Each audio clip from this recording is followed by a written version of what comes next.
Good afternoon again. Please join me in welcoming our esteemed group of named professors, including the newest recipients of endowed chairs and the distinguished leadership of our UMass Chan Medical School campus.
Please be seated.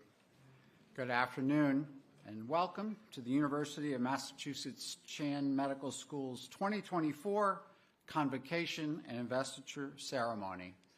My name is Terry Flott. I'm the Provost of UMass Chan Medical School and the Dean of the T.H. Chan School of Medicine, the only public institution of its kind in the Commonwealth of Massachusetts. This annual academic event serves as a fitting way to mark the start of a new academic year. The ceremony is a genuine celebration of our faculty, the heart and soul of this academic institution. They collectively advance our mission, one defined by ingenuity and passion, as well as by commitment, collaboration, and collegiality. Through the presentation of the 4 Chancellor's Medals and the conferral of 6 endowed chairs, we will be recognizing outstanding faculty colleagues who exemplify the characteristics that have come to define UMass Chan Medical School. It now gives me great pleasure to welcome to the podium Chancellor Collins to deliver his annual convocation address. Chancellor Collins.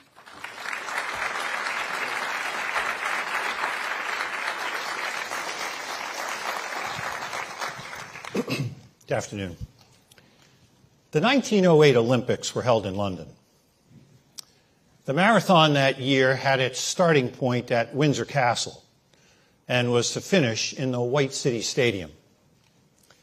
The race measured 26 miles. But the royal family wanted the runners to finish right in front of their viewing box, which added 385 yards. The modern-day marathons are 26.2 miles in distance now.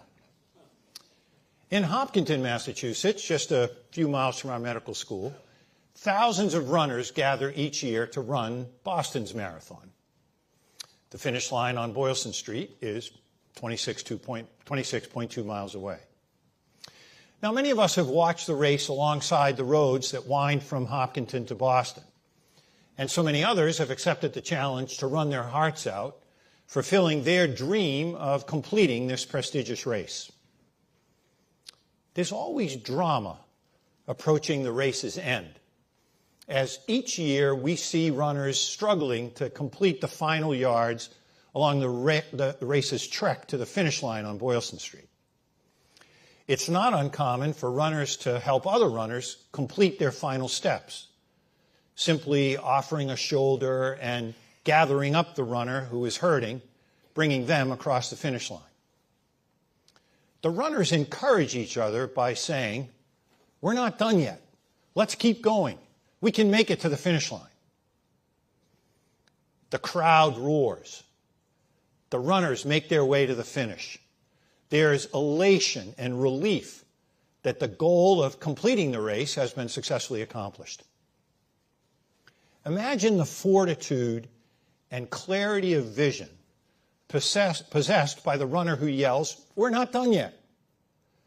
Think about the encouragement that is mustered as runners help other runners realize their dream of completing the race they've trained for over so many months. All can revel in the success of these athletes. Over the past 18 years, it's been the privilege of a lifetime to open the academic year at UMass Chan and to outline the accomplishments that have been realized and the challenges that lie ahead.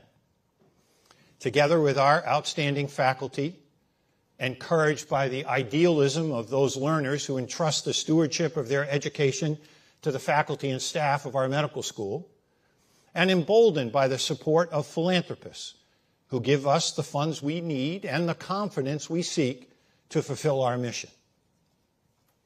This year, I would like to open our academic year by running along each side of you and by encouraging you by stating, though it's been a good run, we're not done yet. At UMass Chan, we recognize the importance of our mission. We know that ours is a high calling. We appreciate that through collaboration and collegiality, we can accomplish so much. We're committed to advancing together, and we see the fruits of our labors in tangible accomplishments that bolster our position among the world's leading medical schools. We know in our work there is no finish line, only starting points. Let us begin this academic year by rounding the corner, arm in arm, and let us commit together to racing to our most ambitious future. There is much to accomplish. We are called to professions that are most important to the health and well-being of those in the Commonwealth and around the globe. Together, let us encourage each other as we exclaim, "We're not done yet." Each year I have the special privilege to present medals to recognize those who excel in each of our mission areas. I appreciate all who participate in nominating those who are considered for these medals, and I'm grateful to those who review the dossiers of those nominated and then forward the finalists to me for consideration. As teaching is the heart and soul of an academic institution, let us begin with the Chancellor's Medal for Distinguished Teaching. An educator who has been described as generous, unaffected, and honest, and who forges strong connections and fosters trust, who is known as a steadfast advocate for both students and faculty, whose influence extends far beyond the classroom, and who is known for igniting passion in undergraduate and graduate medical education learners. It's a privilege to present this year's Chancellor's Medal for Distinguished Teaching to Dr. Mary Callery O'Brien.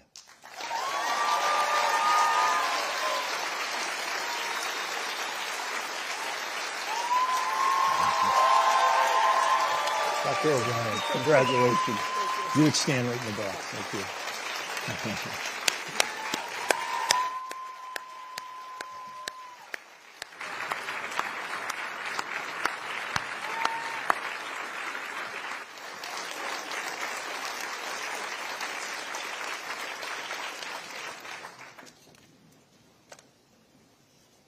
Dr. O'Brien, for over 3 decades, you have educated and inspired medical students to become the best physicians that they can be. Early in your career, you were the inaugural director of the Longitudinal Preceptor Program and were instrumental in recruiting over 200 regional preceptors to accommodate 2 classes of students. In 2008 and 2009, you played a critical role in curricular development with the LINK curriculum, and more recently, were an engaged leader in developing and implementing the VISTA curriculum. Throughout your career as an educator, you have built a bridge between basic science knowledge and actual clinical practice. In doing so, you have weaved complex molecular pathways into captivating narratives, bringing clinical applications to life. Your teaching style is characterized by innovation, inclusivity, and a genuine concern for the success and well-being of your learners.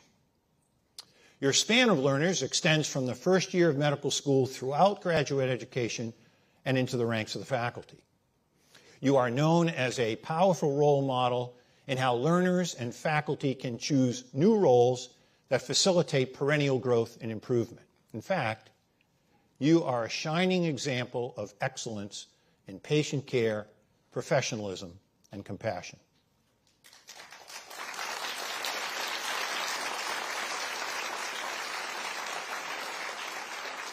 Your commitment to teaching and learning has been celebrated many times, with your receiving in 2020 and 2020 the Grant V. Rodke Award from the Massachusetts Medical Society for outstanding contribution to medical education, receiving in 2015 the Lamar Suter Excellence in Education Award, and you're being chosen in 2019 as a faculty marshal for the medical school commencement.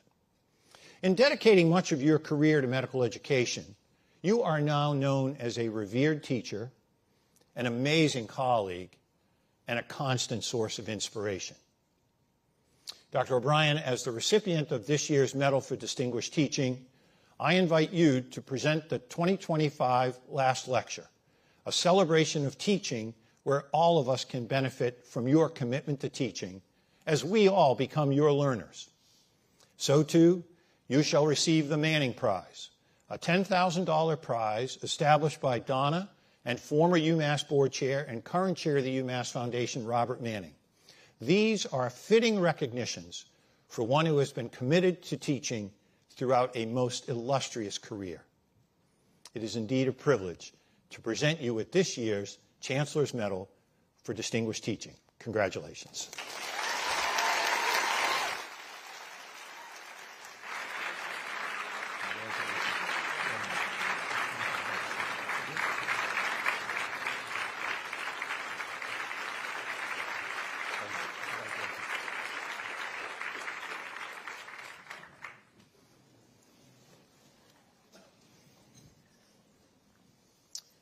Ours is an institution that is replete with superb and committed scientists. The research accomplishments of our faculty are known across the globe. As an outstanding medical school within a large university system, we have been most fortunate to recruit exceptional scientists and clinical investigators to create a research enterprise that's known for its collaboration, collegiality, and groundbreaking innovation. Each year, we recognize from amongst our great faculty one member whose research accomplishments bring distinction to our institution. This year's recipient has been described as a pioneer, as versatile and fearless, and open to the study of new areas, and as one who educates scientists and is a great colleague. To know and respect such an outstanding colleague is a gift many of us at UMass Chan appreciate and now celebrate. Therefore, it's a wonderful privilege to present this year's Chancellor's Medal for Distinguished Scholarship to Dr. Craig Peterson.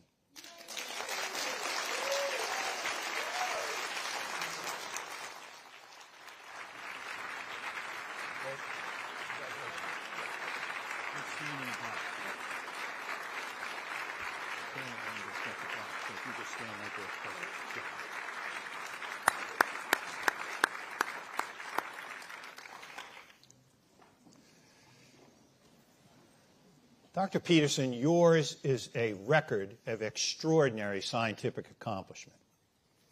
In fact, your groundbreaking work on chromatin remodeling enzymes and the biophysics of chromatin fibers has laid the foundation for the international field of chromatin biology, with major implications for our understanding of the role of chromatin in gene regulation, genome stability, and cancer formation.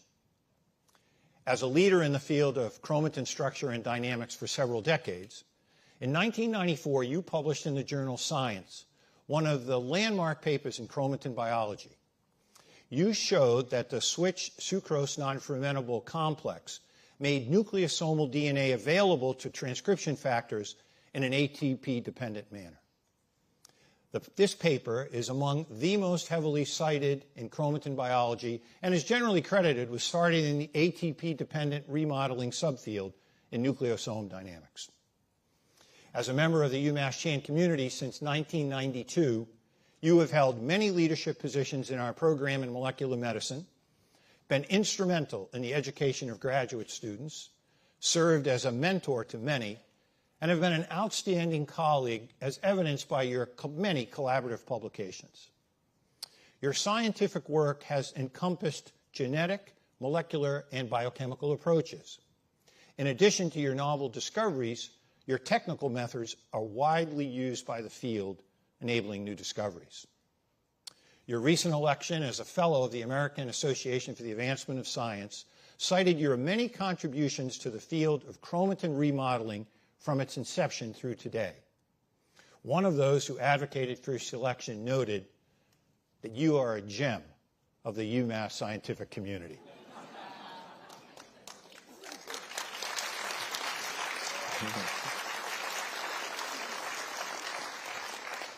Craig is the recipient of this year's Medal for Distinguished Scholarship. I invite you to present this year's plenary lecture at our upcoming research retreat. This is the most fitting recognition for one who has made such a major impact on science and our community. It's a privilege to present you with this year's Chancellor's Medal for Distinguished Scholarship. Congratulations.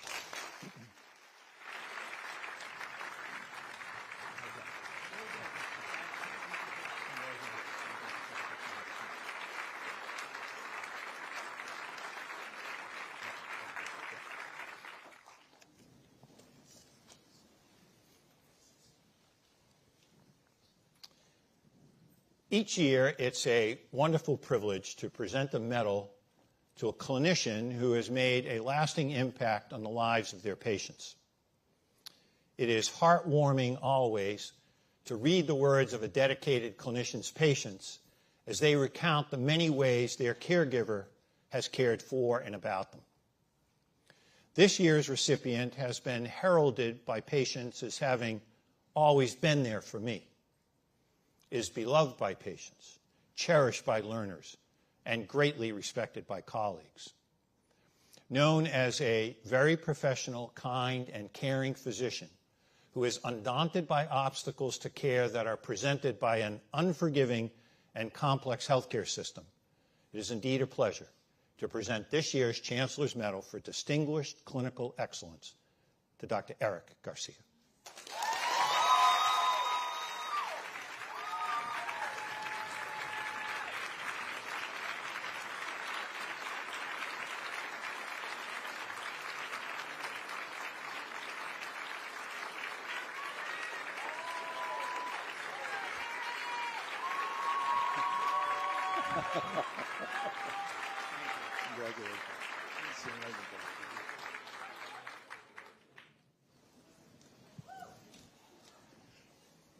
We're both going to have a hard time with this one.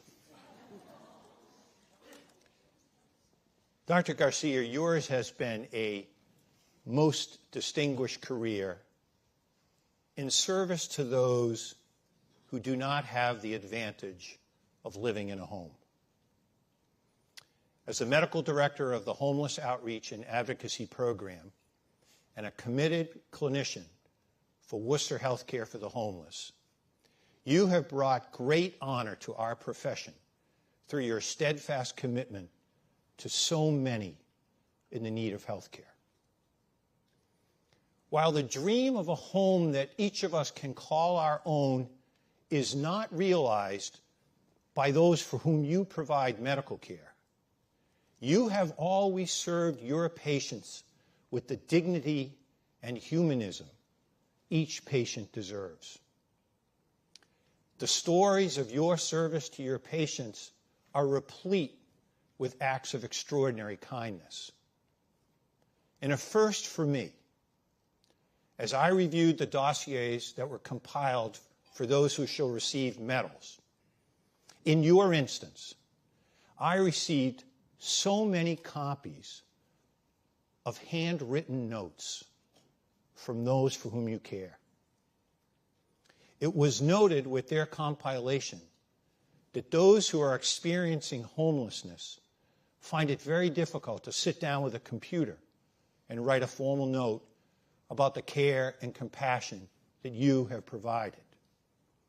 Yet, they did not choose to be voiceless in their advocacy for your selection. They wanted you to know that you have saved their lives. You've been there for them in good times and in bad.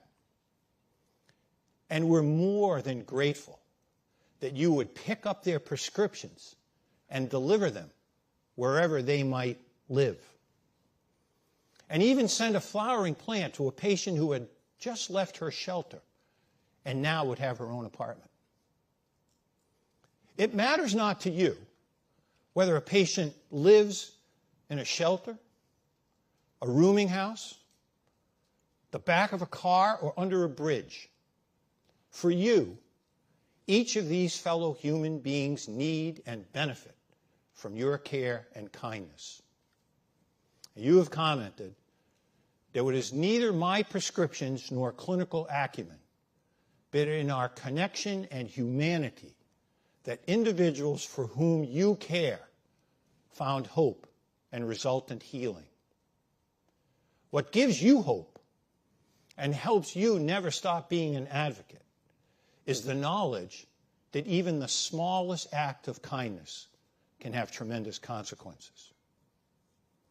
Eric, I invite you to lead the first-year class in the recitation of the Oath of Maimonides at the 2025 White Coat Ceremony for the newest of our medical school learners, a fitting recognition for one who has cared for so many with such compassion, empathy, and concern throughout a career of true distinction.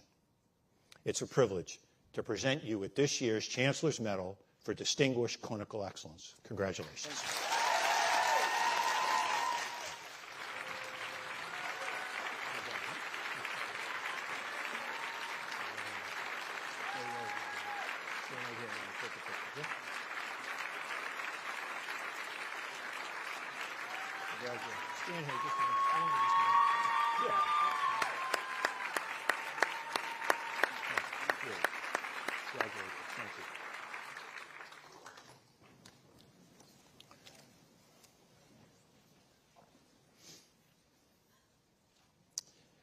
Finally, each year, one individual from among so many committed members of our community is recognized for a career-long dedication to our institution and their profession.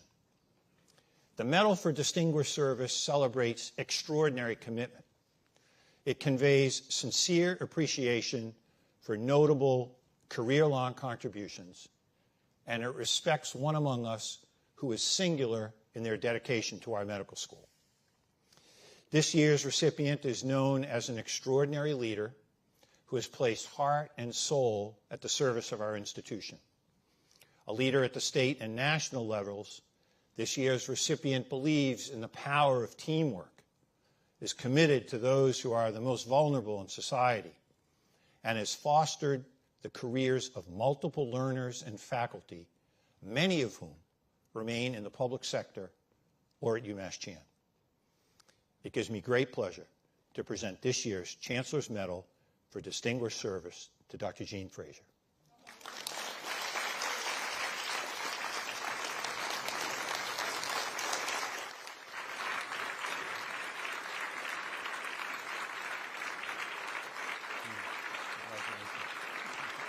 you to stand in the back.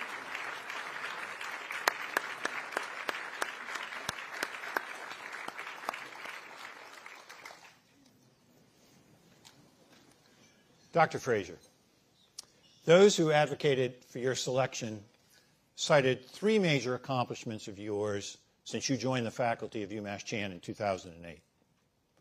Your outstanding vision and commitment to bettering the lives of people with intellectual disabilities, autism spectrum disorder, and youth with mental health disorders is extraordinary. Upon arrival at UMass Chan, you spearheaded the establishment of CAN-DO, the Center for Autism and Neurodevelopmental Disorders, an outpatient clinic that provides cutting-edge services to patients in the central Massachusetts area. This hub of educational and patient service activities provides in our region the only interdisciplinary resource including psychiatric care for children and young adults with autism and behavioral challenges. When COVID threatened the care of those with autism and intellectual disabilities, you led a working group consisting of providers from across the state to create the Massachusetts Child Psychiatry Access Program for Autism Spectrum Disorder. This program supports pediatric primary care providers to access specialty psychiatric expertise regarding diagnosis and the treatment of these disorders. Thirdly, in 2015, you were asked to lead the Eunice Kennedy Shriver Center, which is dedicated to understanding and improving the challenges faced by individuals with intellectual disabilities and autism and/or behavioral health disorders, and to support the members of their families. Under your leadership, the center became an independent center within the medical school and has significantly expanded its faculty and programs. Jean, given this impressive legacy of service to UMass Chan and the families we serve, I would like to invite you to carry the mace at all university functions throughout this next academic year. It's heavy, I have to tell you right now. This recognition is most fitting for one who has been such an outstanding collaborator and leader for our institution over your many years of service. It is a distinct and special privilege to honor one who has meant so much to our medical school community with this year's Chancellor's Medal for Distinguished Service. Congratulations.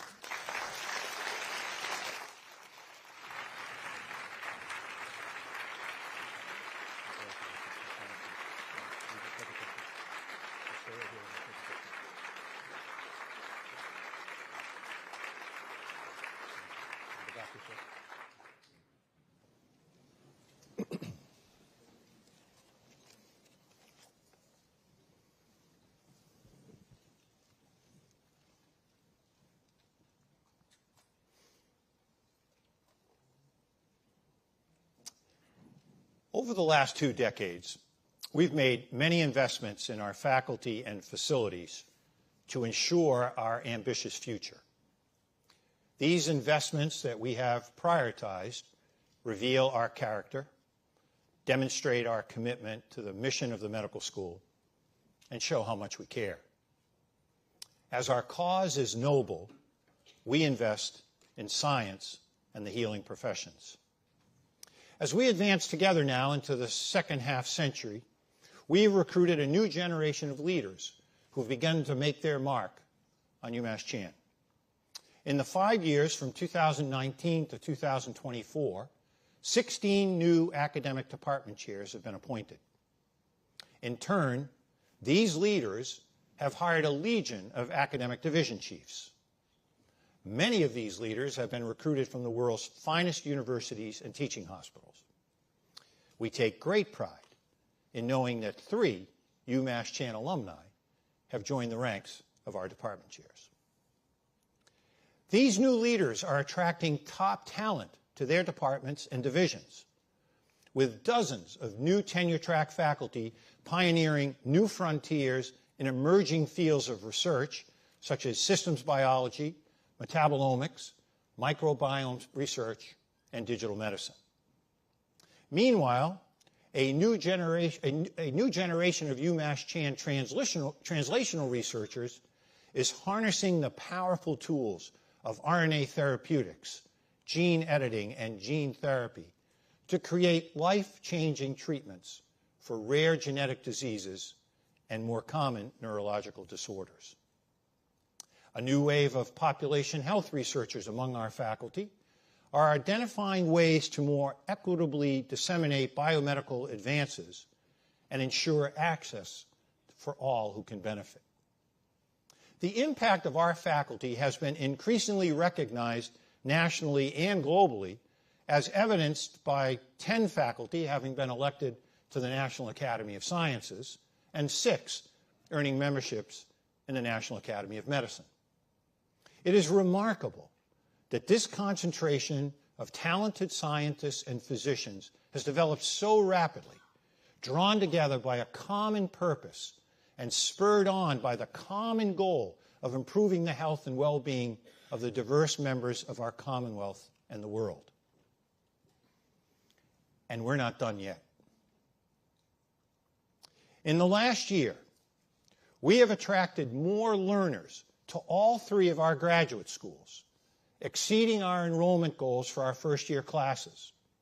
This investment in the next generation of professionals will, over time, ease the shortages of physicians and nurses in our communities, while increasing access to care for more people who need it and assuring that more primary care practitioners are available to serve those for whom our graduates care. 1 decade ago, each class in our School of Medicine was comprised of 120 of the brightest lights from across Massachusetts. Today, our students' lights continue to shine, but together their illumination is much brighter, as we have just welcomed 235 students to the first-year class at T.H. Chan School of Medicine.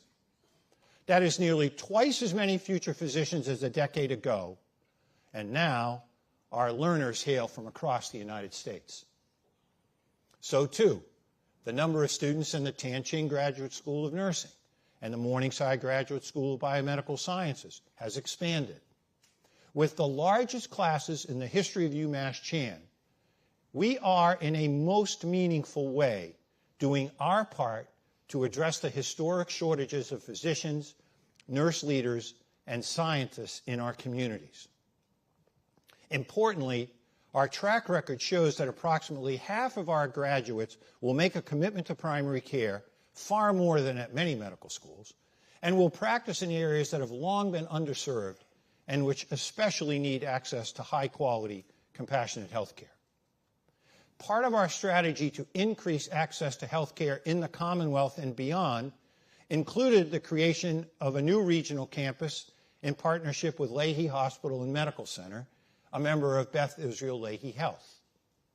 The UMass Chan Leahy campus will allow us the opportunity to educate more physicians than ever before. If the first cohort of learners is any indication, we're well on our way to success. 32 new medical students are enrolled in the Lead at Leahy track in this, its first year. Our partnership with Leahy will also include the establishment of a research institute.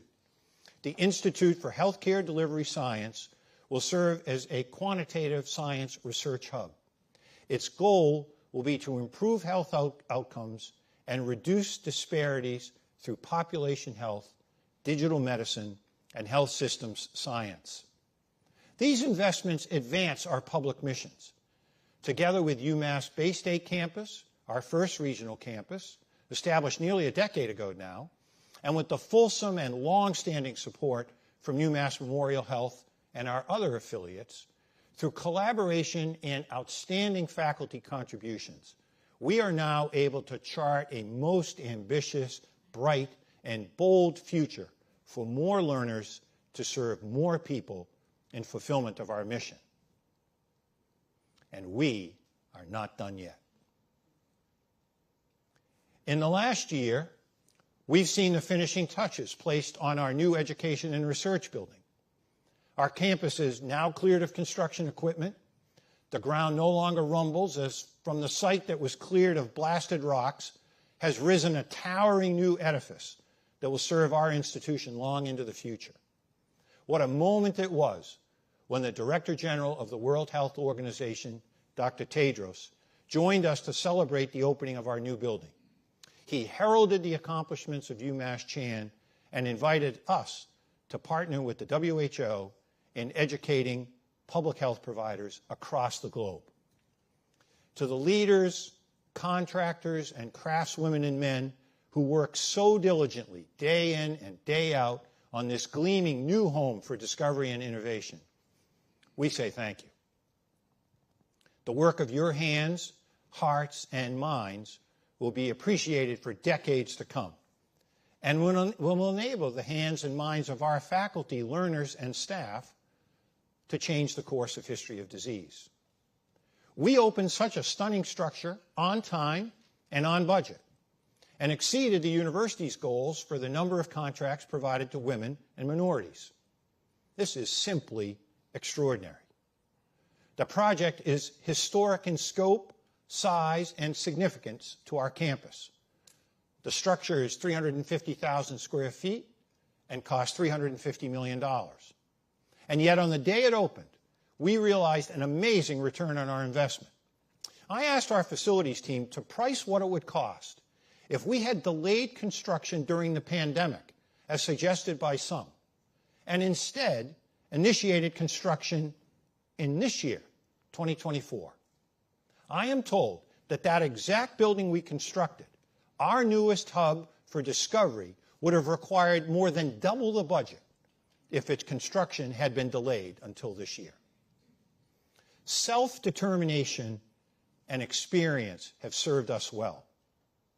A partnership with the UMass President's Office, the UMass Building Authority, and with the full support of President Marty Meehan, Board Chair Steve Karam, and UMass Building Authority Chair Mary Burns, allowed us to proceed according to our plan and our time frame.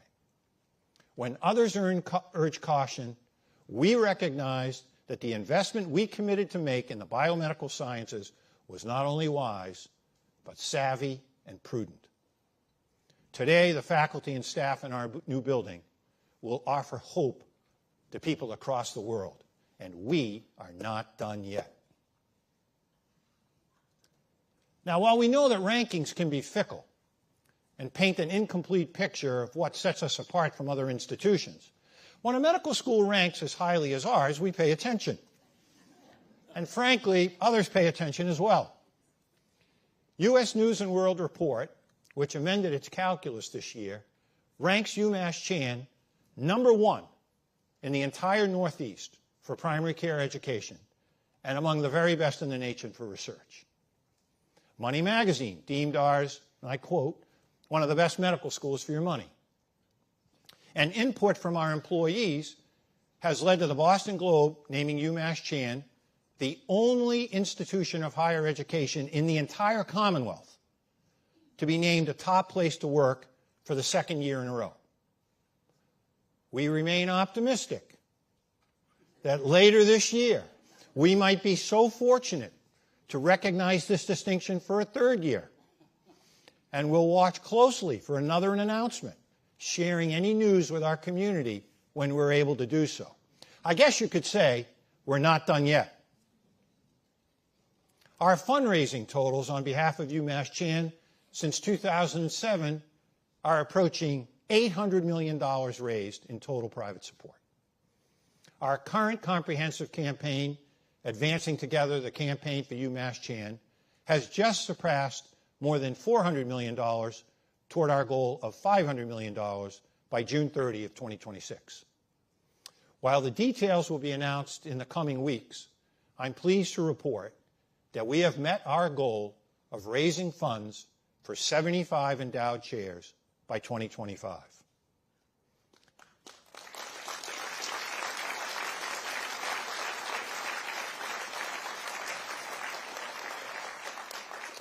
I can assure you that in advancement, we're not done yet.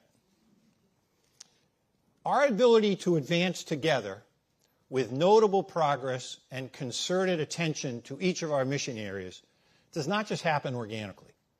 We have been committed to rigorous planning processes, and these have resulted in dramatic changes for our medical school. As a result of planning, we have created 2 regional campuses to increase the number of learners in medicine. We have opened 4 new buildings: the Ambulatory Care Center, the Sherman Center, the VA facility, and the new Education and Research Building. We have created new programs, centers, institutes, and departments. We have embarked on diversity and talent initiatives to assure that our workforce is diverse, our campus community welcoming, and that we can recruit, retain, and support the people we need to fulfill our mission. Thus, it is essential that we continue with a forward-looking focus to assure that our plans remain both ambitious and achievable, and our actions are determined by thoughtful planning. Thus, I shall partner with Provost Flott to convene a working group of faculty and learners to begin to chart a new starting point for our medical school beyond the thinking that was included in our Impact 2025 strategic plan.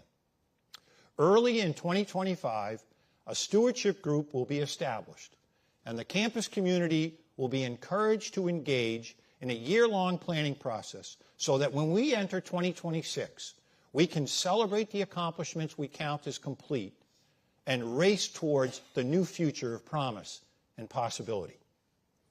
There are many questions that we need to raise and answer as we undertake the next strategic planning process and define its parameters. In the area of education, UMass Chan has long provided an affordable option for Massachusetts residents who aspire to become physicians and advanced practice nurses. Now we've become a favored destination for aspiring medical students from across the United States. Into the future, how deep and diverse is the potential pool of future applicants to the T.H. Chan School of Medicine? Based on that reality, how many students should the School of Medicine admit each year? In the area of nursing, what will be the workforce needs for advanced practice nurses in Massachusetts and beyond that could be met by graduates of the Tan Ching Fen Graduate School of Nursing? What is the optimal size of the GSN programs that are educating those earning a DNP or entering a graduate entry pathway in nursing? How might we better collaborate with the nursing schools that exist throughout the University of Massachusetts system? And in supporting all our learners, how can we identify and raise additional scholarship support so that we can reduce the burden of debt carried by our graduates? Most importantly, is the current array of clinical teaching sites sufficient to meet the needs of our learners? If not, are there other potential partners that might be available? And lastly, how might we better support our learners and institutions that comprise our graduate medical education programs? The UMass Chan research enterprise has grown steadily over the past 2 decades, and the scope of our scientific inquiry is broader than ever. Into the future, which research themes are likely to present new opportunities? How large of a research enterprise is sustainable for our institution, specifically in terms of tenure and tenure-track faculty and total research expenditures? What educational opportunities and biomedical science workforce needs can be facilitated by the Morningside Graduate School of Biomedical Sciences? Specifically, what size cohort of graduate students in which entry pathways would be ideal? Most importantly, what are the projected infrastructure needs to sustain the research enterprise that is envisioned, including both laboratory and computational facilities? How might computational and other dry lab research space be configured to meet our anticipated needs?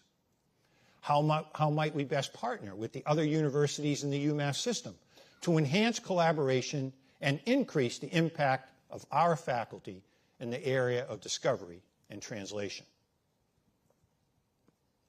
UMass Chan has long enjoyed a special relationship with UMass Memorial Health. In recent years, strong partnerships have been forged with other healthcare systems, including Bay State Health, Beth Israel Lahey Health, and the Veterans Administration. How can UMass Chan facilitate more effective and sustainable partnerships with our colleagues at UMass Memorial and the other affiliated healthcare systems? Are there specific opportunities for UMass Chan to utilize our unique capacities for education and training of healthcare and research professionals to advance the goals and needs that we share with our clinical partners? Likewise, could our research and consulting expertise, particularly that which is housed in 4Health Consulting and in our faculty, advance areas such as health system science, health equity research, and other aspects of population health to assist our clinical partners, the Commonwealth, and others across the globe to deal with specific challenges and to take full advantage of the AI and digital health revolution that's before us? The UMass Chan community has recognized our social mission goals of advancing diversity, equity, inclusion, and belonging, and we have broadened educational opportunities for all faculty, staff, and potential students, both locally and globally. As we approach the future, in what specific ways should the UMass Chan student body, faculty, and staff reflect the communities served by us and by our future graduates as they enter the healthcare and biomedical sciences workforce?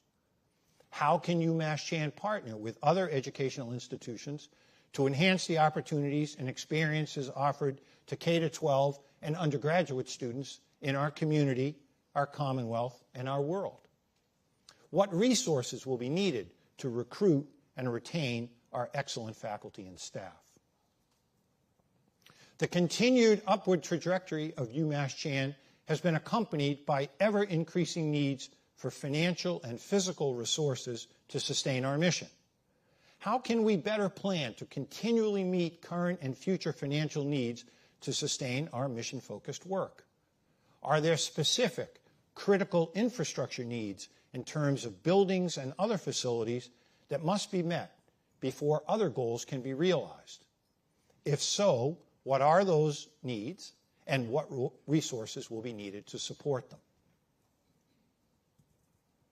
Our plans need to be bold. Our thinking needs to be sound.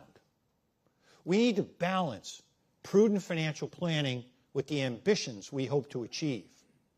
We need to continue to ask others for their financial support so that we can realize the dreams we have for our future. Our planning must be principled, inclusive, and dynamic. We must seize opportunities when we see them, effectively respond to those challenges that arise before us, and thoughtfully approach the future with determination and grit. Now, it's a consequence of steady and committed leadership throughout our organization that has allowed us to realize the success we have enjoyed. We have a gift for collaborating and for not worrying about who gets the credit. We have been most fortunate to have the benefit and expertise of one leader, Terry Flott, who has been the academic steward of our medical school for nearly 2 decades. Across the United States, the average tenure for a medical school dean is 6 years. Not bad. But consider how the requisite turnover, trust building, and momentum that must take place with each leadership transition causes attention to be drawn away from the longer-term strategic vision and the realization of strategic goals. Terry and I now enter our 18th academic year together. Terry, I'd like to thank you for your incredible partnership, vision, integrity, and collaboration.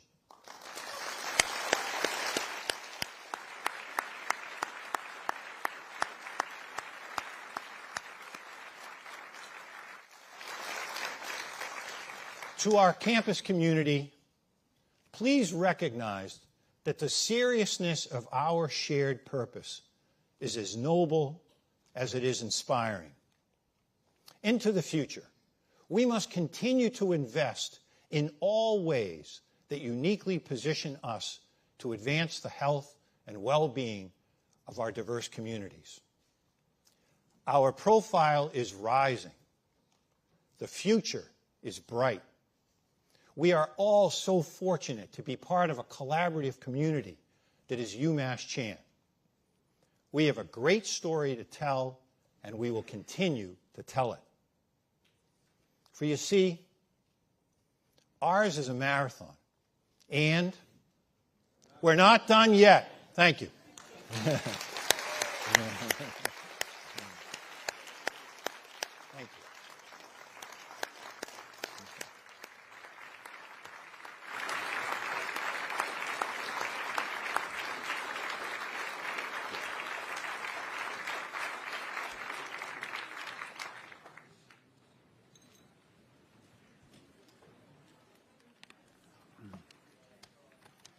That was quite something, Chancellor. Thank you for your inspiring speech. Thank you for your continued outstanding leadership for our medical school. And I also want to personally thank you for your partnership and support over all these years, this now going into our 18th year. I deeply do appreciate that. I also want to acknowledge and congratulate the recipients of our 4 Chancellor's Medals, who are standard bearers of the excellence that embodies our faculty as they address the 4 mission areas. I have to comment that while this is a great, the medals are a dramatic and great part of the ceremony every year, this group was particularly inspiring and emotional to hear their stories. So it is, although that is hard to top, if you'll pardon me, Chancellor, we're not done yet with. We're actually just now transitioning to the second half of today's ceremony, our 23rd investiture ceremony. Every year, the university invests some of our most accomplished faculty with endowed chairs and recognizes the visionary support of our donors who make these invaluable endowments possible.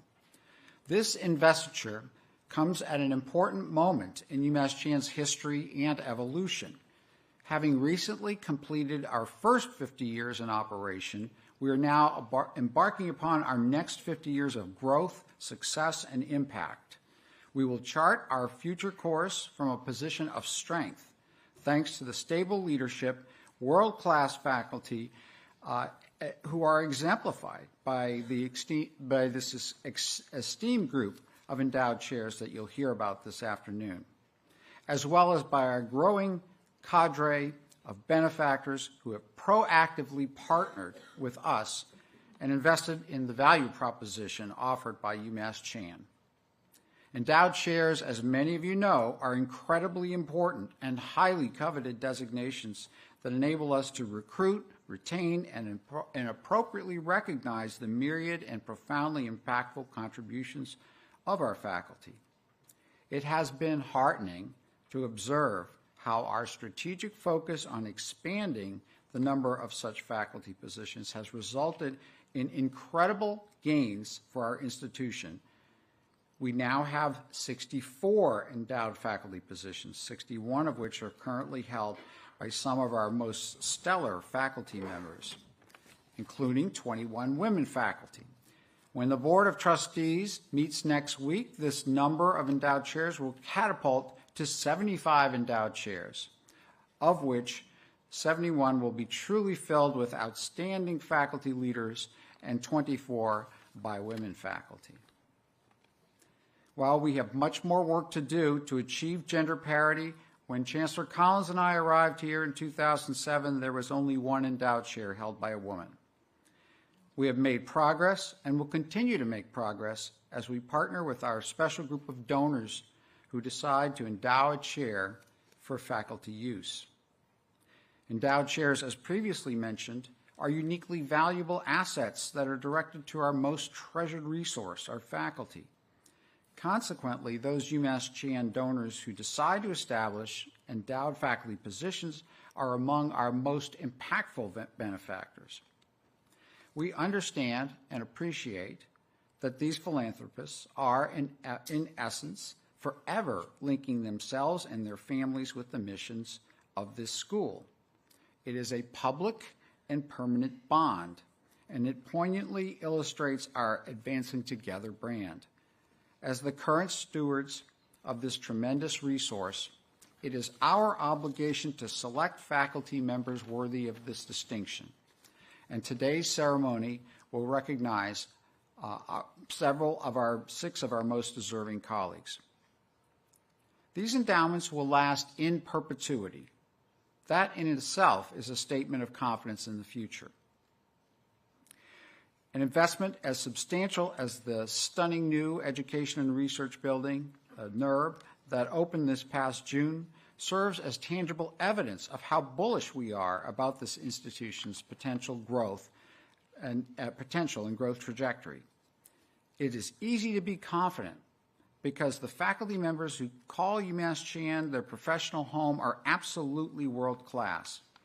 The 6 faculty members to be formally invested today exemplify this caliber of faculty excellence, and they have made and will continue to make outstanding contributions to education, basic and translational research, and clinical care as prominent educators, researchers, and physicians.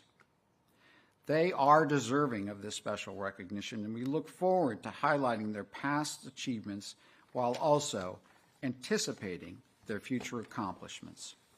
I now have the great pleasure of inviting Chancellor Collins back to the lectern to preside over our investiture ceremony. Chancellor Collins.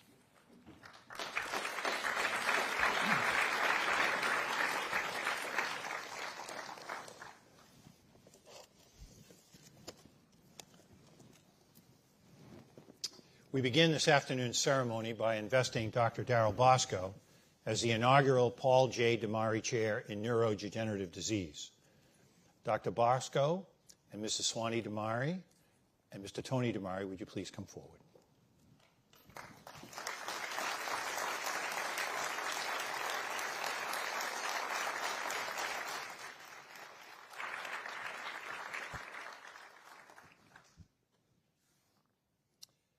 Accomplished investigator of the mechanisms underlying amyotrophic lateral sclerosis, better known as ALS, and related disorders, dedicated mentor and advisor of graduate students, impactful contributor to our academic research community, Darryl A. Bosco, PhD, UMass Chan Medical School proudly recognizes you at today's investiture ceremony. With the approval of the University of Massachusetts Board of Trustees, it is a privilege to invest you as the inaugural holder of the Paul J. Damari Chair in Neurodegenerative Disease. The purpose of this chair aligns beautifully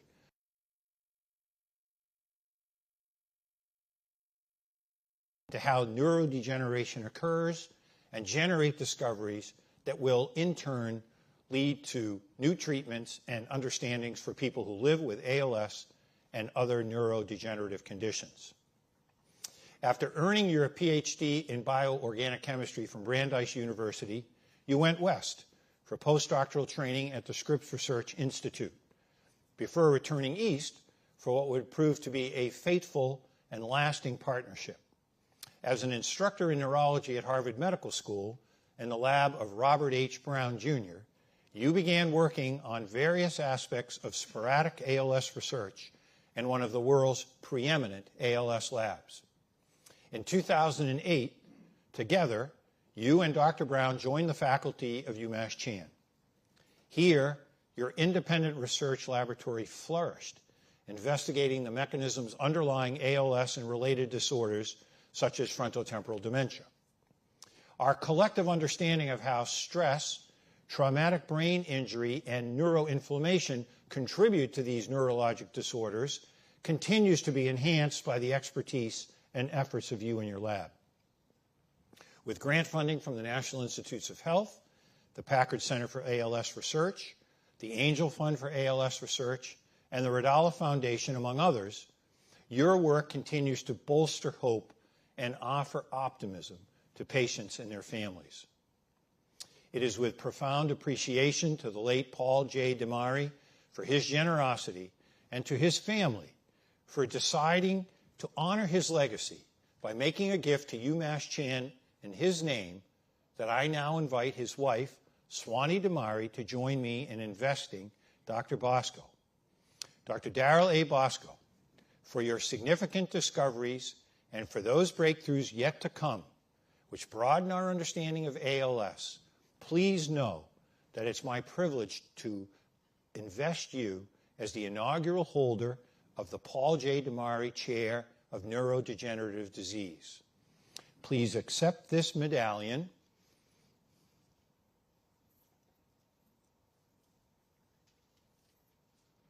as a sign of UMass Chan's high regard for your scholarly contributions in the field of neurodegenerative research. Congratulations.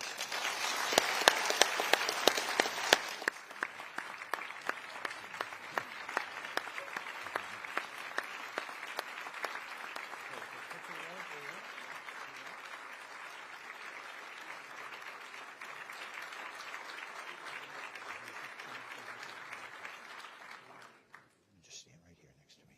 Thank you.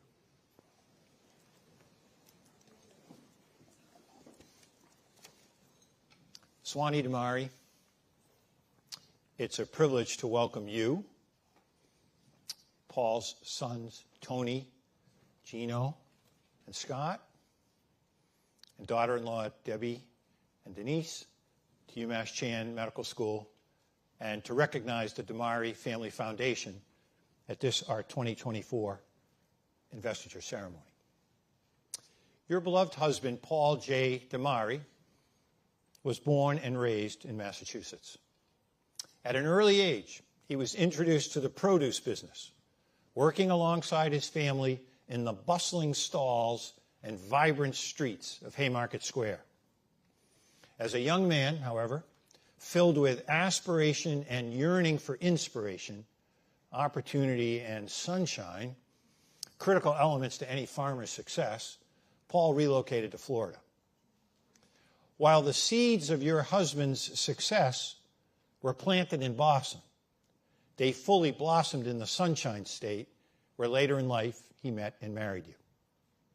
His entrepreneurial mindset and business acumen, coupled with a passion and persistence to innovate, catalyzed the transformation of the family business into what we now know as Damari Fresh, a burgeoning commercial enterprise that has developed into the largest grower of fresh market tomatoes in the United States. Paul's presence and personality were as colorful as the tomatoes emanating from his farm's rich Florida soil. He was well-known, well-respected, and well-connected. Effectively known as Mr. Tomato, he became one of the most influential farmers in the nation. As he cultivated the seeds of growth on his vast farmlands, so too did he fertilize and nurture the mission-based work of so many nonprofit organizations that have taken root in Miami and across southern Florida. Indeed, Paul's legacy is as much about his prodigious philanthropic giving as it is about the family business. Civic pillars in your native Florida, you and Paul became leading philanthropists in Miami and the broader region, and your record of giving reflected and reinforced your shared understanding of and appreciation for community engagement, social responsibility, and purposeful living.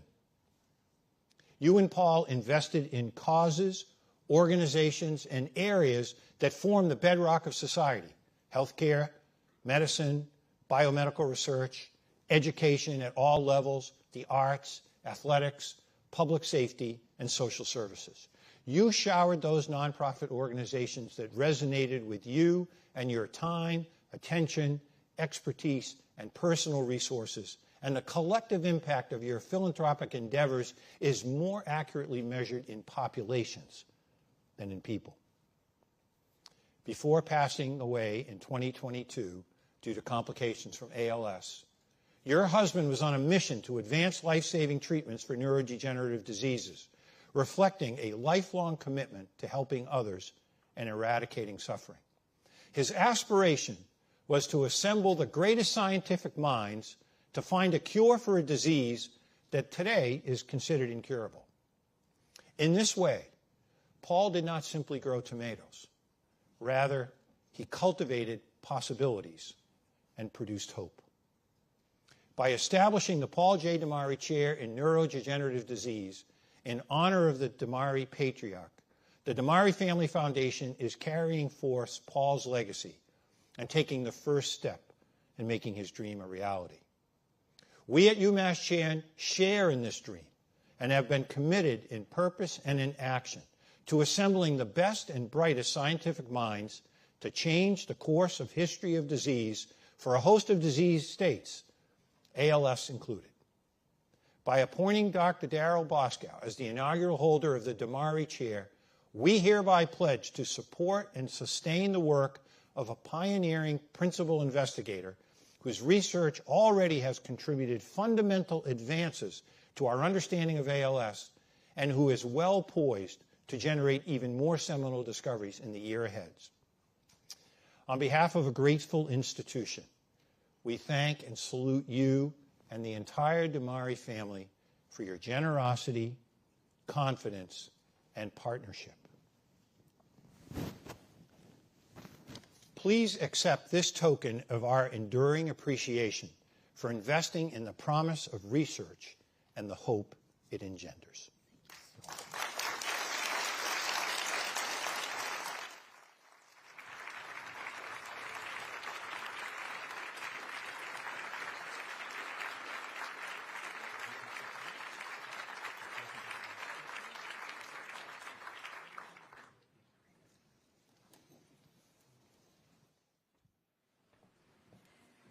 Thank you, Chancellor Collins. Good afternoon, friends, colleagues, and families. It is a tremendous honor to be named the Paul J. Damari Chair in Neurodegenerative Disease. The research in my laboratory is investigating underlying causes of neurodegenerative diseases with a focus on ALS. Neurodegeneration is marked by an irreversible and relentless loss of cells in the brain, and in the case of ALS, also in the spinal cord. Disease progression is irreversible, and a steep and often prolonged decline in function precedes inevitable death. These diseases are horrific for the individuals afflicted and for their families, who are often providing care and support while witnessing the physical devastation to their loved one.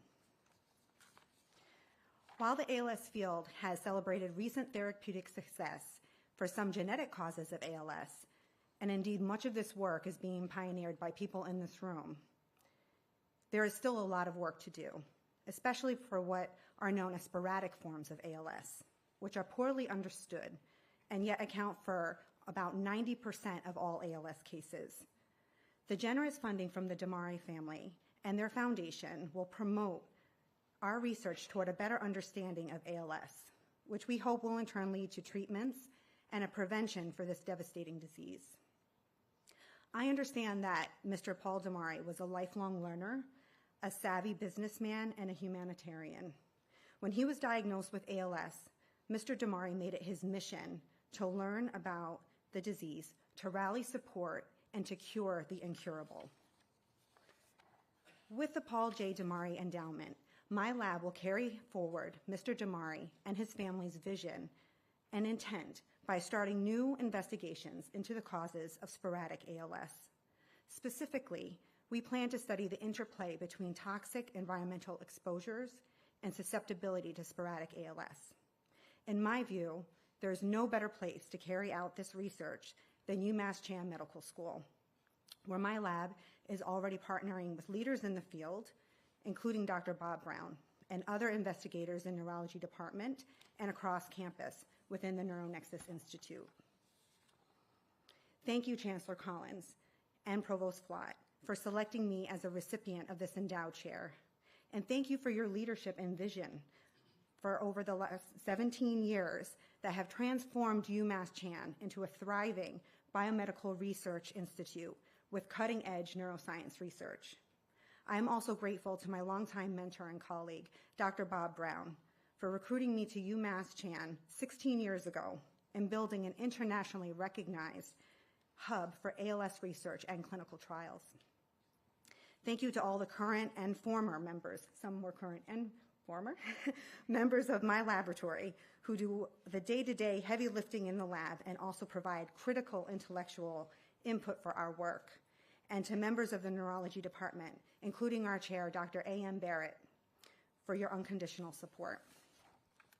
I would also like to recognize my family who is here today, my parents, Dr. Ronald and Bernadette Bosco, my husband, Greg LaFond, and our daughters, Sophia and Sadie. All of you have helped steer me and have supported my career as a research scientist. Finally, but importantly, I am deeply grateful to the Damari family. I appreciate that so many members of the Damari family could be here today, including Mrs. Wani Damari, Paul's wife of 32 years, as well as Paul's son Tony and his wife Debbie Damari, Paul's son Gino and his wife Denise Damari, and Paul's son Scott Damari. Thank you also to Mr. John Buckley, a friend and advisor to the Damari family, for being here today. That you all joined us here today means a lot to me in marking this special occasion. In closing, I believe this endowment is a wonderful and meaningful way to honor Mr. Paul Damari and to carry forward his mission of finding a cure for ALS. Thank you.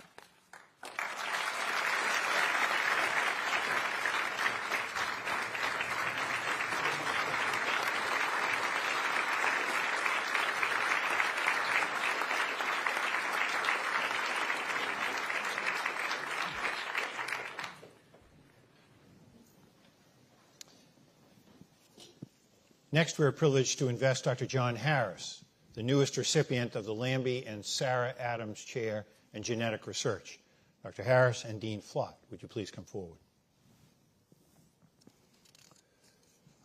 Model physician scientist, internationally renowned expert in vitiligo, inspiring and entrepreneurial leader of dermatology, John E. Harris, MD, PhD. It's a privilege to recognize you at today's investiture ceremony. A proud alumnus of UMass Chan's MD PhD program, your career led you from the laboratory of Dr. Aldo Rossini in the program in molecular medicine to a postdoctoral fellowship at the University of Pennsylvania. You returned to UMass Chan as an assistant professor of medicine in 2010. Your academic career has flourished since then, and you have catapulted up the leadership ranks, ultimately becoming chair of the Department of Dermatology in 2021. You have carved out a rare and important niche as a basic and clinical researcher and master clinician in the pathogenesis and treatment of vitiligo, a condition that has been identified for centuries and just now, in modern times, is the field of medicine better able to treat. This is attributable in part to the contributions of the UMass Chan Vitiligo Center of Research Translation, which you direct while mentoring faculty, postdoctoral fellows, and students in vitiligo research. Your recent Lancer paper on the clinical trial of ruxolitinib cream in vitiligo patients illustrates how your lab informs clinical trials that benefit patients. Similarly, in a recent paper in Science Translational Medicine, you demonstrated that the mechanisms that can block vitiligo. You are the recipient of the prestigious National Institutes of Health Presidential Early Career Award for Scientists and Engineers and the American Academy of Dermatology Marion B. Sulzberger Award, both of which reflect and reinforce your preeminence as a physician investigator and the impact of your scholarship. As chair of the Department of Dermatology and assistant director of our MD PhD program from which you graduated, you actively and energetically share essential knowledge, experiences, and guidance with junior colleagues and future physician scientists who will emulate your example. Your work with researchers, clinicians, learners, and patients alike provides a powerful and purposeful example of what UMass Chan is known for and espouses, advancing together. It is altogether appropriate that the endowed chair, held for more than 2 decades by another model physician investigator and influential research leader, the late and beloved Dr. Michael Green, now will be held by you to continue the endowment's purpose of eradicating disease through the discovery of new therapies. With sincere appreciation for your exceptional contributions as a physician scientist and academic leader, we are delighted to invest you as the new holder of the Lambie and Sarah Adams Chair in Genetic Research at UMass Chan Medical School. Please accept this medallion as a sign of our highest respect and steadfast commitment to your burgeoning academic career here at UMass Chan. Congratulations. Well done, John. Thank you. Take a picture.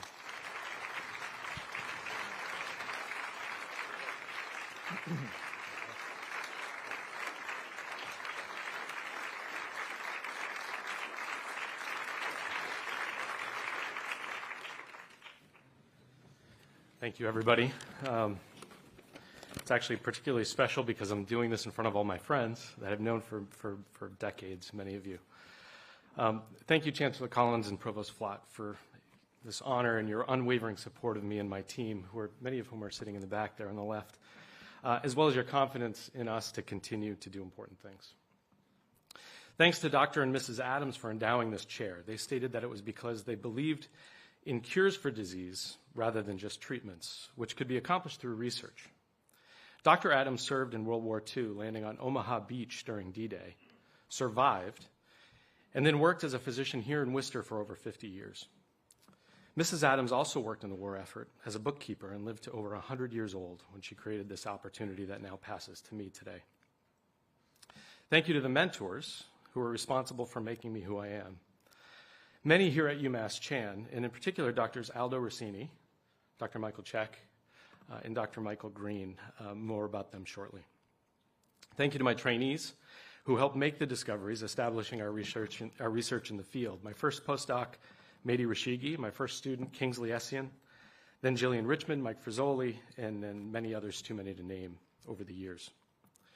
Thanks to my colleagues who've supported and cheered me on, including Ann Rothstein, Neil Silverman, and Kate Fitzgerald, who helped me as a young faculty member and encouraged me to submit that 8th R01 application after the previous 7 failed. Your support was critical during that time. Now I enjoy a rich collaborative atmosphere that characterizes UMass Chan, including Manuel Garber, Anastasia Korova, Sally Kent, Larry Stern, Apurv Soni, and many others. Thank you to my family, most of all.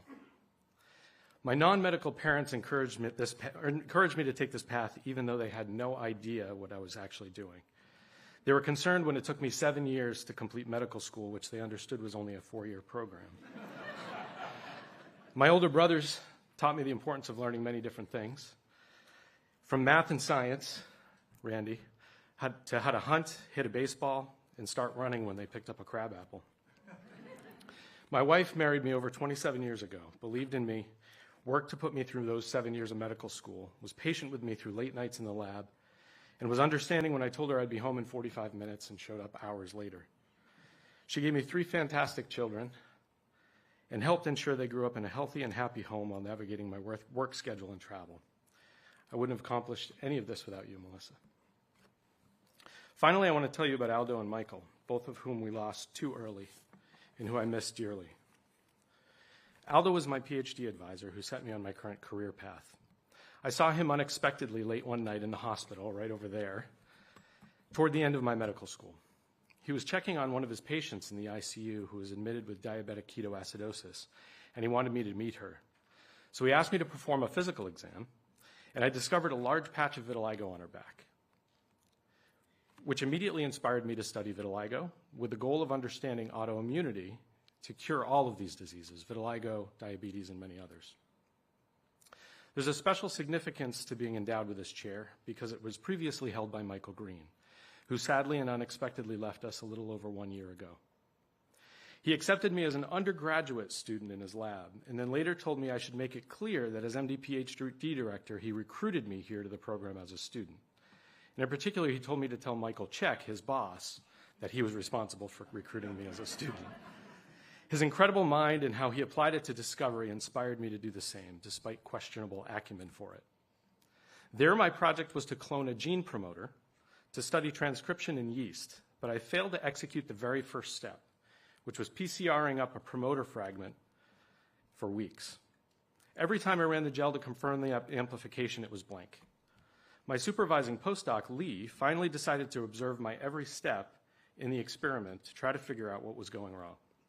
When I walked over to the freezer and grabbed Taq restriction enzyme instead of Taq polymerase, he smacked his forehead and corrected my error.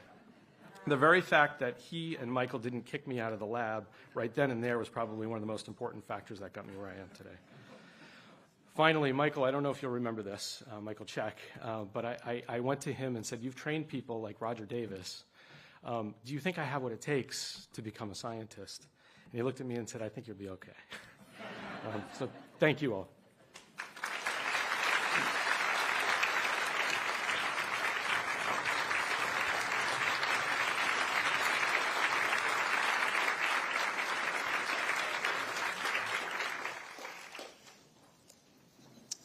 Now it's my pleasure to invest Dr. Eleanor Carlson as the recipient of the Dr. Eileen L. Berman and Stanley I. Berman Foundation Chair in Biomedical Research. Dr. Carlson and Dean Flock.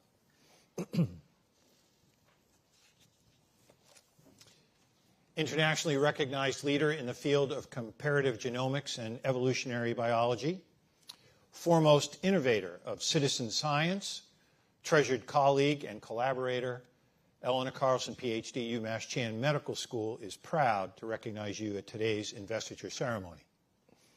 As a pioneer in the field of comparative genomics and evolutionary biology, your work has yielded fascinating and far-reaching insights into both humans and canines that have redefined our understanding of the role of genetics and environment play in behavioral traits and psychiatric diseases, aging, and cancer. Educated at Rice University, you combined a science degree in biochemistry and cell biology with a liberal arts degree in fine arts before pursuing your calling, earning a PhD in bioinformatics from Boston University. Following a postdoctoral fellowship at Harvard University, you joined UMass Chan as an assistant professor of molecular cell and cancer biology in 2014 and were promoted to associate professor in 2019. You've been among the top investigators of citizen science, engaging the public to voluntarily contribute to important genetic research by sharing their love of their pets. Through Darwin's Ark, you have collected a substantial quantity of dog genome data and paired it with behavioral traits observed by pet owners. This strategy has allowed your team to relate genetics to behavioral traits in canines. Published in Science, this work surprisingly showed that behavioral traits of dogs were only weakly related to breed. This expansive project continues with a focus on how comparative genomics and behavioral studies in dogs can help scientists better understand the genetic basis of human psychiatric diseases, and how genetics and environment can influence the aging process and cancer. You also lead the high-profile, ambitious, and international Zoonomia project, which is collecting genomic data at an unprecedented scale and harnessing it to address functional studies about how genomes work by applying an evolutionary approach. The work has led to an impressive set of papers, many of which were published in Science in 2023, with you serving as a senior author. For your unparalleled contributions to our understanding of comparative and evolutionary genomics, and your willingness to engage in groundbreaking citizen science, it is with great pride that UMass Chan Medical School invests you as the newest holder of the Dr. Eileen L. Berman and Stanley I. Berman Foundation Chair in Biomedical Research. Please accept this medallion as a token of the great respect we have for your area of research. Congratulations.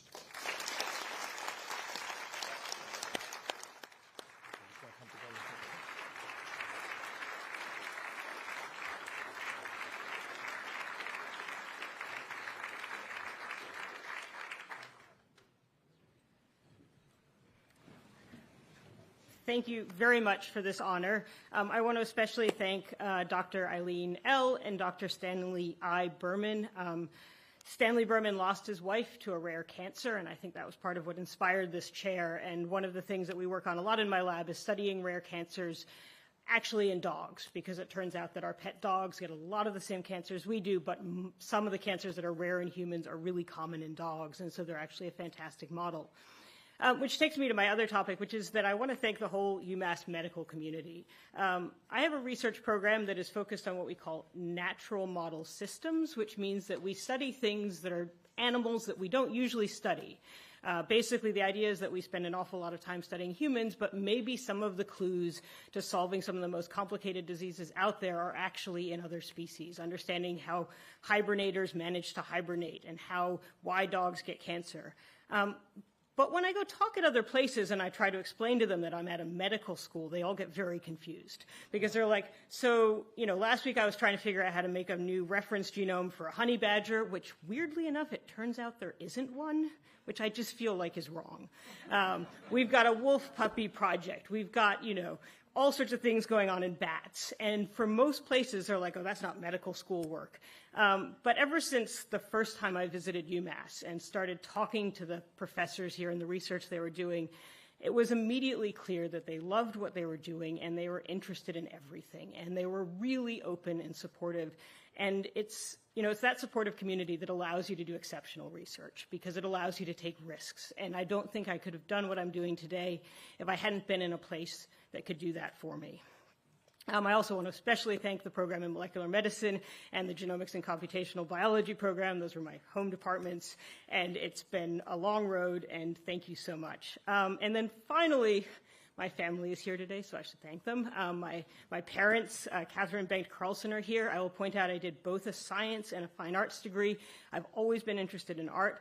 I've always been interested in science. My parents were very clear that art was wonderful, but that doing both was even better.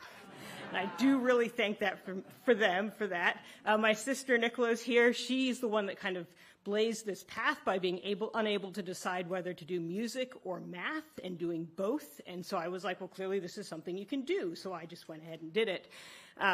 And is now a genetic counselor, which is a very strange route. I'm just going to, at Boston University, she's also a professor now. And then finally, the person that was actually one of my thesis advisors, Kerstin Lindblad-Toh, and is actually also still working with me on the Xenomia project, and is the one that finally convinced me that it should be science and not art. I mean, I still do the art, but you know what I mean, is also here today. So thank you very much, and thank you to the entire community.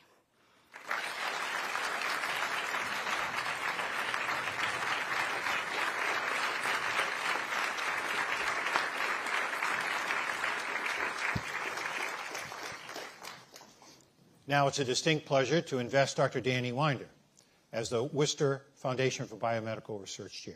Dr. Winder and Dean Flott, would you please come forward?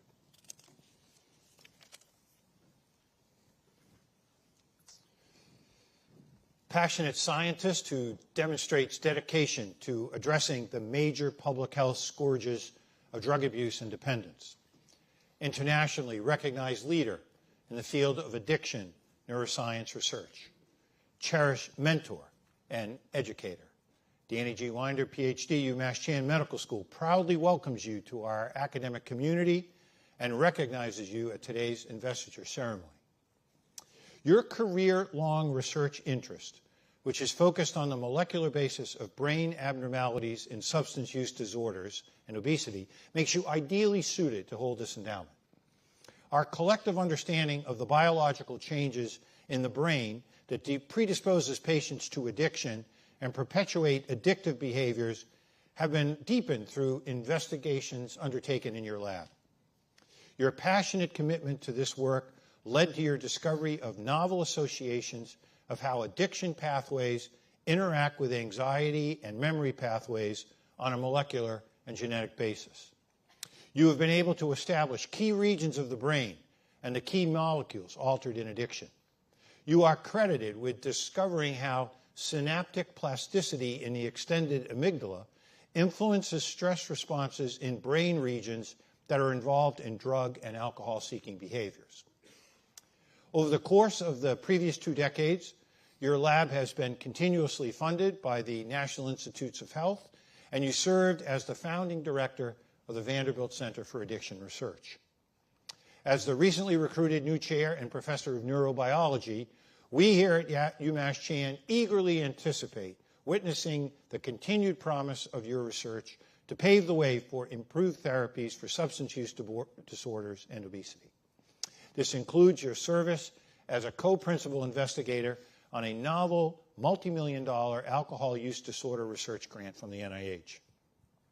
In recognition of the tremendous respect this university has for your commitment to addiction neuroscience research and your sustained contributions to the UMass Chan academic community as a basic science leader and internationally renowned researcher, Danny G. Winder, PhD, it is my privilege to invest you the Worcester Foundation for Biomedical Research Chair at UMass Chan Medical School. Please accept this medallion as a symbol of the high esteem our medical school has for you and your seminal work. Congratulations. Congratulations, Dan. Yeah. We stand here together.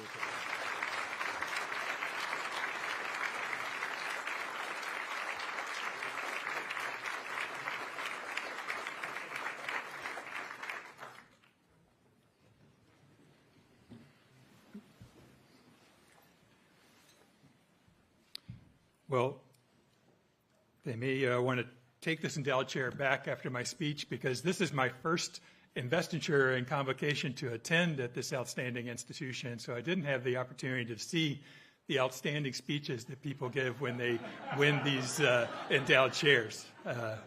What I could say is that I deeply appreciate this honor and deeply appreciate the opportunity to work with the Department of Neurobiology that Chancellor Collins and Provost Flott have afforded me.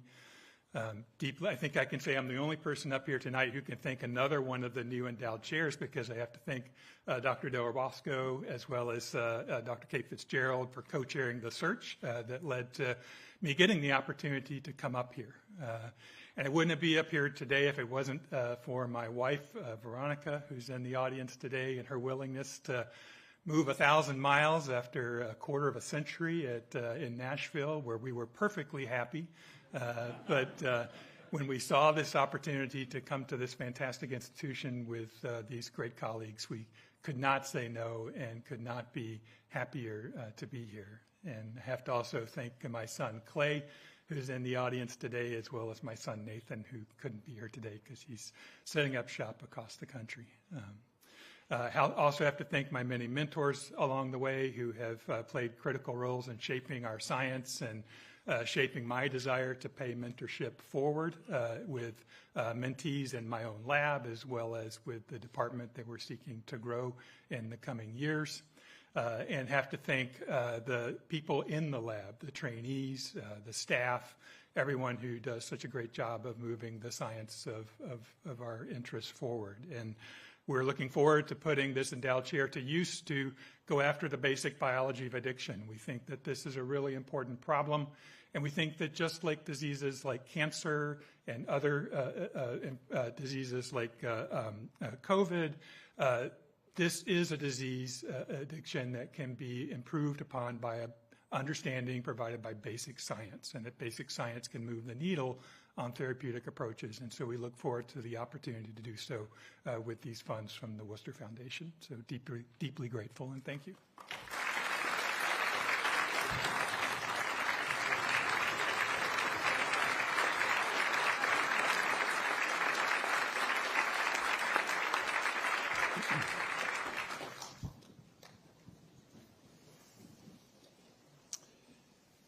Now it's a distinct pleasure to invest Dr. Jeanette Wolfe as the Joy McCann Professor for Women in Medicine. Dr. Wolfe and Dean Flott.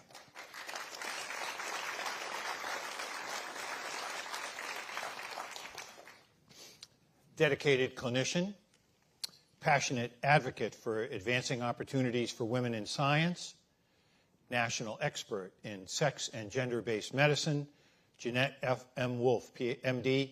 It's a privilege to recognize you at today's investiture ceremony. Following your medical education at Sidney Kimmel Medical College, Thomas and Jefferson University, and your residency in emergency medicine at Stanford Hospital, Palo Alto Kaiser, you joined the faculty of Tufts University School of Medicine, and then in 2016 were appointed Associate Professor of Emergency Medicine at UMass Chan Medical School's Bay State Regional Campus. 4 years later, in 2020, you earned the rank of full professor. Throughout your career in academic medicine, you have worked tirelessly to engage and educate clinicians and scientists about the importance of including the variables of biological sex and gender in patient care research and teaching. You are a prolific communicator and collaborator across the sciences. During the pandemic, you joined other scientists around the globe to advocate for accounting for sex and gender differences in COVID-19 and disaggregating data on these variables in analysis. In 2023, you spearheaded a new experiential learning opportunity in partnership with the Academy of Diversity and Inclusion that is specially designed to educate residents about sex-based physiological differences and social determinants of health. This most recent work builds upon your decades-long commitment focused on strengthening and advancing the careers of fellow female physicians. Your work in this regard has garnered you numerous recognitions, including, for example, the Advancement of Women in Academic Emergency Medicine Award from the Society for Academic Emergency Medicine. As the holder of the Joy McCann Professor for Women in Medicine for the next 3 years, you will have the platform to implement your Women's Professional Development PODS program and curriculum. The meaningful support, practical tools, and opportunities you shall create and disseminate as the Joy McCann Professor will contribute immensely to sustainable women's faculty growth, mentorship, and leadership across the UMass Chan enterprise. With deep appreciation for your leadership and your commitment to educating and supporting fellow faculty, trainees, and students, we are delighted to invest you as the first UMass Chan Bay State faculty member to hold an endowed position at our medical school. Please accept this medallion as a sign of our belief and trust in the impactful work you pursue in furtherance of women in medicine. Congratulations. Congratulations. We take a picture here if we could. Yeah.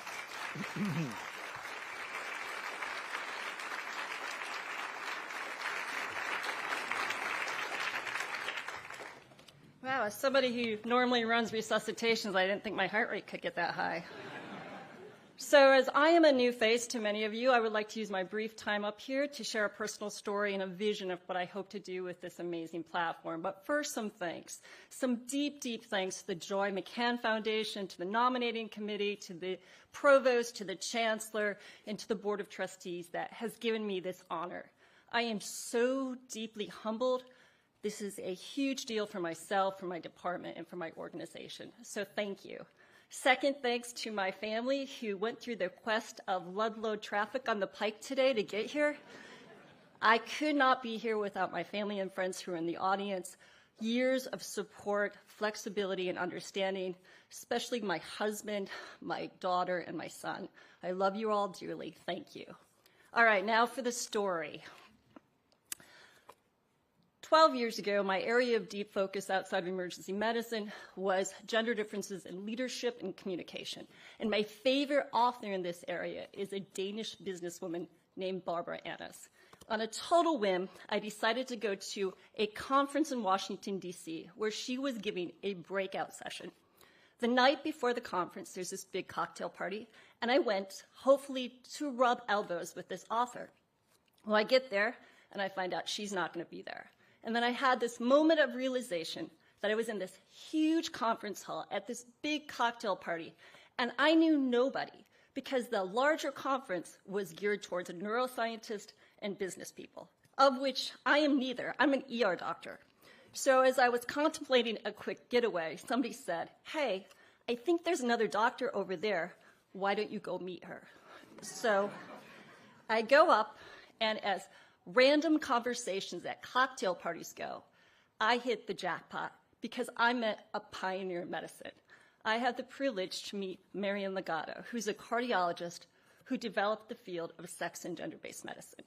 And during this conversation, she sort of casually lobs up to me, "Jeanette, you're an emergency medicine physician in academia. Have you ever considered how the variables of biological sex and gender influence emergency medicine outcomes?" Now, at the time, I would probably have answered a lukewarm, sort of. But since that time, the answer would be a definitive yes, because that conversation opened up an entire new area of deep learning and productivity for the rest of my career. But that's not the only thing that happened at that cocktail party, because as I'm talking to my new friend, Dr. Legato, this guy gets on the stage with a microphone, and 12 women follow up behind him. And I was like, "What is this?" And she said, "Well, that is John Hart. He is CEO of the Impact Center, and those are fellows in his National Women's Executive Leadership Program." So I listened to the program. I listened to the bios of these women, and they're amazing. They're partners in law firms. They're CEOs of nonprofits. They're in government. They're in politics. And when he's done talking, I turned back to Marian Legato, and it's like, wow, I had no idea a program like that even existed. At which point she said, let's go meet John Hart. Fast forward a year later, I became a fellow, and sort of full circle moment, my executive coach was the Danish author, Barbara Annis. So in that one evening, that 90 minutes, that glass of Chardonnay, my networks exploded. My opportunities for future growth exploded. But more than anything, I became re-engaged with my career and my sense of deeper purpose.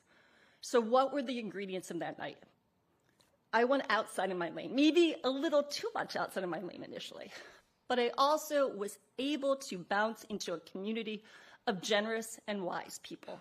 So here is my vision, to take those ingredients and to form a program that can allow transformative moments to other women in medicine and science across our medical campuses. So the program that we are putting together through this Joy McCann Foundation platform is called the Women's Professional Pods Program. And the idea is quite simple. Across all 3 medical campuses, we are going to develop a series of pods. Each pod will have 15 women.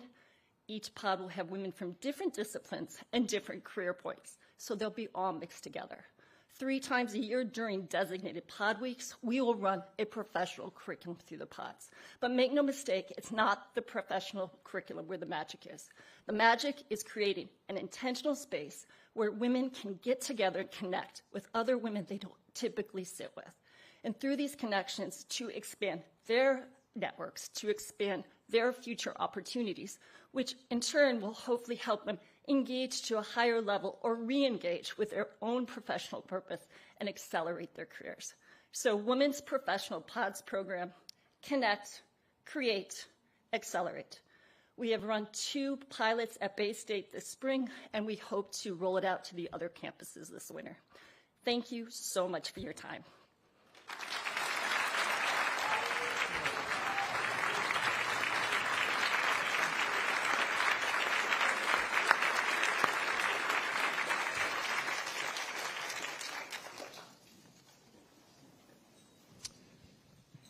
Now it's a distinct pleasure to invest Dr. J. Kevin Donahue as the David J. and Barbara D. Milliken Professor in Preventive Cardiology. Dr. Donahue and Dean Flott, would you please come forward?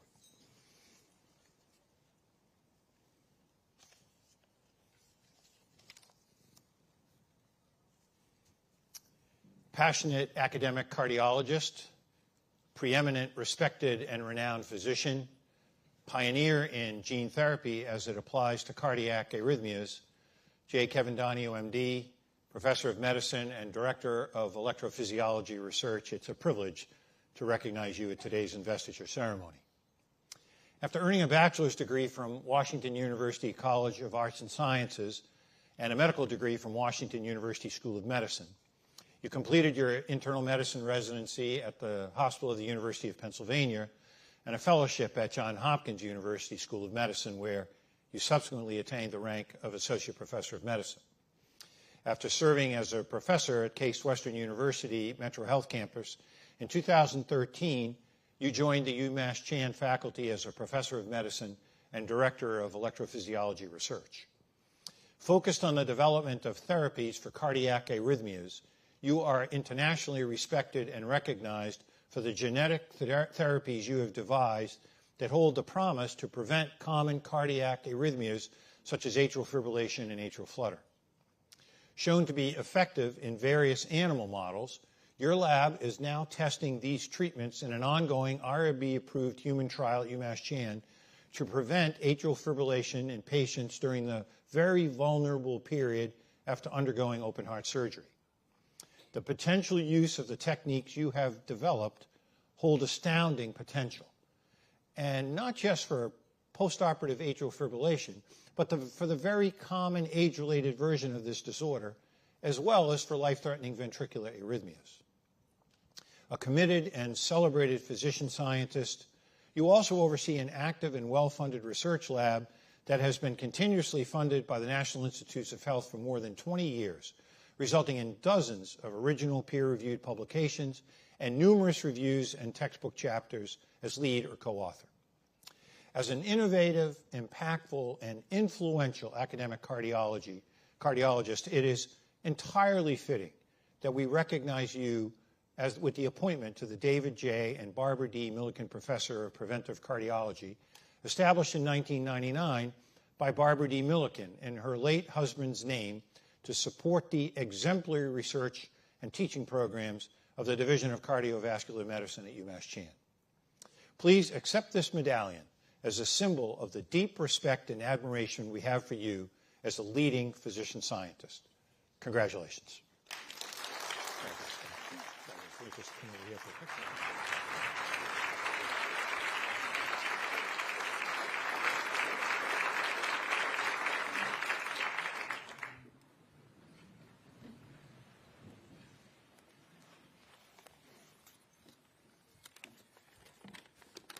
Thank you, Chancellor Collins and Dean Flott, and thank you to the Millikan family for setting up this professorship. When these sorts of transitional moments come, it's natural to think about the foundational experiences that lead you to this event. And as I was doing that, it really came down to two particular events that I think made me get here. The first was as an undergraduate chemistry student at Washington University, in particular in the physical chemistry space of Dr. Al Holtz. And to make sense of this, the first thing that you need to know is that the Department of Chemistry at Washington University was essentially founded at the end of World War II when Arthur Holly Compton recruited the chemistry section of the Manhattan Project to become the Department of Chemistry at Washington University. And they taught Dr. Holzer. And as I was preparing for this talk, I looked him up on Google, as one does, and saw that he was talking about his mentors and wrote that they were defined by a spirit and attitude featuring irreverence toward entrenched authority, fierce devotion to academic freedom, uncompromising intellectual honesty, and a love of science. And that rang true to me because that was my experience with Dr. Holzer, so they clearly had empowered him with that. And what he taught me was the power of critical thinking and the need to, at times, burn down the house and rebuild it if that's what your data tell you you really need to do. And that's the way that I do science, and I hope that's the way I teach my mentees to do science. The second experience was as a member of the Four Schools Physician Scientist program founded by Al Fishman at University of Pennsylvania. Through that program, I was able to spend a year in Peter Kor's lab doing arrhythmia research, and I hit it at the perfect time when Peter was burnt out on academic medicine and looking to transition to what ultimately became a position as senior vice president at Pfizer. My lab was on the ground floor of the building. Everybody else's lab was on the 9th floor of the building. Peter would repeatedly sneak down to my lab to get away from the world. But what that provided me with was a master course in how to operate in academic medicine and how to deal with the NIH and researchers and administrators in ways that I could never have found on my own. And that's what allowed me to get to where I am. The second half of that experience was when I met Jimmy Cox, who was the cardiac surgeon who invented much of the arrhythmia surgery. I became an electrophysiologist because of Dr. Cox, but there are 2 points in my life where all of a sudden he's provided insight that provided me a direction to move forward. The first was after I was finishing my year with Peter, where I was working on a complex model that we were trying to implement that a collaborator in Switzerland had developed, and 2 people before me had failed to do so. And so, of course, the next natural thing is to put a third-year medical student on a problem like that. So I struggled for the year to do it and finally was making some headway, and then went to meet Dr. Cox to talk about a cardiac surgery rotation that I was planning for the next year. When he asked what I had been doing, and I told him I just spent a year in Peter's lab, he said, "Oh, it's too bad that you're only there for a year because that means just about now things are beginning to work for you." And that was before I'd even told him what I was doing. But it gave me the inspiration that, hey, maybe I don't suck at this and I should continue on and that maybe good things would happen. The second incident was about 8 or 10 years later when I was writing my first R01 and met up with Jimmy at the Heart Rhythm Association meeting and was struggling to get an atrial fibrillation model to work. And Jimmy, who had used an atrial fibrillation model to develop the Maze surgery, didn't blink an eye and said, Kevin, you need to give them some heart failure. Give them a little bit of heart failure. They'll sustain the atrial fibrillation. They'll just look like the patients that you know, which I did, and it worked. And that became the model that's now been implemented in many research labs around the world. The other important element that the physician scientist program gave me was the opportunity to have at the right place at the right time the opportunities to become myself a physician scientist, which I think is really critical, and I think it's all too often that it's an opportunity that's missed throughout academic medicine. And I was thrilled when my good friend Dave McManus told me that we're implementing one here, and I look forward to being able to give these sorts of opportunities to the next generation. Since coming to UMass, I've benefited greatly from my friendship and collaboration and support from Dr. McManus, from Dean Flott, and the many times he's given me advice on dealing with the regulatory elements in gene therapy, from Guangping Gao, who's accepted me as an adjunct member of the Hore Gene Therapy Center, where I feel like I've got a second home and an academic home that's always a refreshing stop. The key element of this that permeates all of these interactions is the concept of mentorship. And it's something that I've benefited from by truly being able to interact with these giants. And it's something that I hope to be able to pass on to the people as they come through and train with me. The other key element of support that I've had is from my wonderful wife, Jennifer, whom I love dearly. In addition to her support, her gift with the English language has made my grants more accessible to those who maybe don't speak the same language that I do. And her gift and experience with grants administration has also given me insight to argue generally with the support of NIH policy on exactly why I can do what it is that I'm doing. And I thank her very much, along with my children, Thomas and Marie. And thank you very much for this award.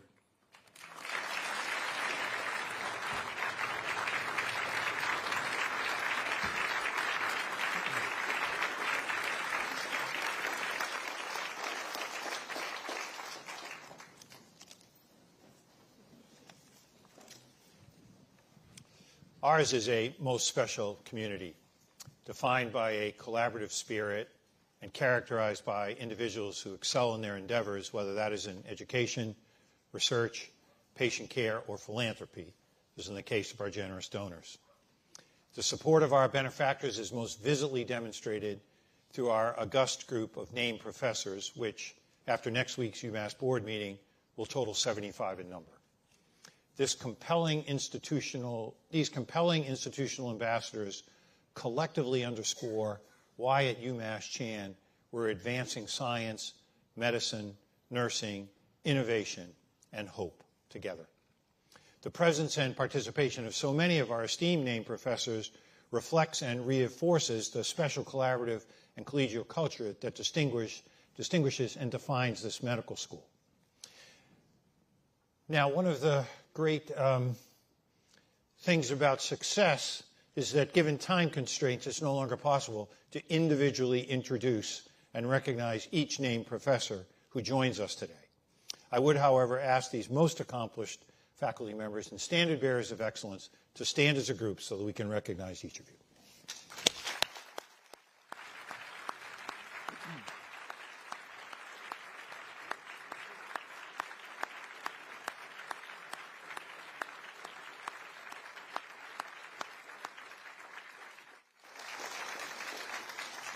We are privileged to have each one of you with us this afternoon.